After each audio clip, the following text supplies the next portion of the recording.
আজকে কতগুলো পটল তুলবেন? আজকে তোলা হয়ে গেছে, 2 বান তুলতেছিল। গত ঈদের আগের দিন তোলা, তাই বেশি বেশি মোটা কটা তুলে বস্তাটা ভরাট করে দেবো। কয় বস্তা হতে পারে আজকে? 3 বস্তা। কতদিন অন্তর অন্তর তোলেন এই পটলগুলো? ওই সপ্তাহ, 1 সপ্তাহ, 8-9 দিন। এখন পটলের মূল্য কেমন যাচ্ছে? 600 টাকা মন। এখন তো দাম কমে গেছে, তা পটটা কেমন হচ্ছে? পড়তা আগে হয়ে গেছে, এখন আর কে পড়তা হয়?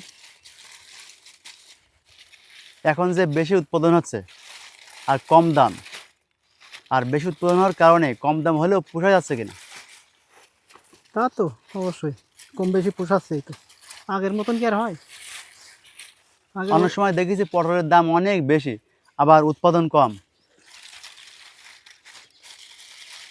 তাহলে বেশি উৎপাদনে কম দাম হলেও তো পোষা যায়। যায়, তা মেলা কম দাম। আগে ছিল 40-45 টাকা, 50 টাকা কেজি। এখন হয়েছে 5-7 মন করে হয়েছে। এখন 10-12 মন করে হচ্ছে। এখন দাম 15 টাকা, 11 টাকা, 12 টাকা। কতদিন অন্তর অন্তরে 10-15 মন করে উঠছে? ওই 8 দিন, 10 দিন। কতটুকু ক্ষেত আপনার এখানে? 11 কাটা। মাচাই করলে কি সুবিধা হয় পটল? মাছাই করলে পচে না, চেরা হয় ভালো। খরিদ্দার ধরে বেশি? হ্যাঁ, খরিদ্দার ধরে বেশি। পটল কালো থাকে।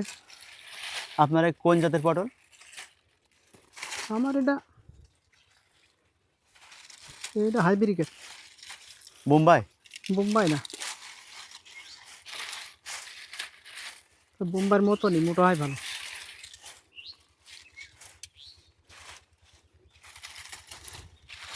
সার মাটি কেমন দেন? সার বাটি দেওয়া আছে, ভালোই দিছি সার। স্প্রে কি প্রতিদিন দেওয়া লাগে? সপ্তাহে 2 দিন। সপ্তাহে 2 দিন? হুম। এখানে কি জৈব সার দেন বেশি নাকি বাজারে রাসায়নিক সার দেন? রাসায়নিক সার দিছি আমি।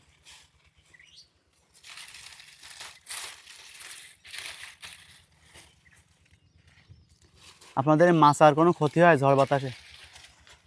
অনেক সময় হয়, অনেক সময় হয় না। এই মাচায় কি কি ব্যবহার করেছেন? বাঁশখুঁটি, সুতা? হ্যাঁ, নেট জাল। নেট জাল? অনেকেই প্লাস্টিকের পাইপ ব্যবহার করছে খুঁটি হিসাবে। তাও হয়। একবার রোপণ করলে কত বছর রাখা যায় এই পটলের চারা? 2 বছর রাখা যায়। আপনারা কি পটলের চারা রোপণ করেন নাকি লতি? লতা। কত বছর ধরে পটলের চাষ করছেন? আমি মালয়েশিয়ার তাই সে প্রথম শুরু করেছি, আগে করতাম। তা প্রথম শুরু করে কেমন লাভবান হচ্ছেন? হয়েছে, আল্লাহর রহমতে ভালোই হয়েছে। আপনার নাম কি?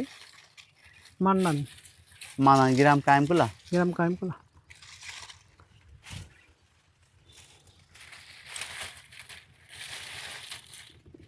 তা প্রথম বছরে পটলের চাষ করছেন, তা সামনের বছর আবার করবেন কিনা? অবশ্যই পটল এতেই তো ধান করিলাম 2.5 বিঘি, তাতে পড়তে হয়নি। পটলটা না থাকলে তো শেষই যেত।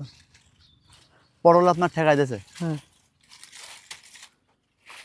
ধানে শুধু খরচ। আর মালয়েশিয়া যাবেন না? না, মালয়েশিয়া যাবো না, একবারে চলে আসি। একেবারে চলে আসেন। এখন এই কৃষি কাজ করবেন, বিশেষ করে তরকারি চাষ করবেন। হ্যাঁ। বাংলাদেশেও তরি তরকারিতে টাকা আছে যদি আমরা ভালো করে দেখাশোনা করে পরিচর্যা করতে পারি।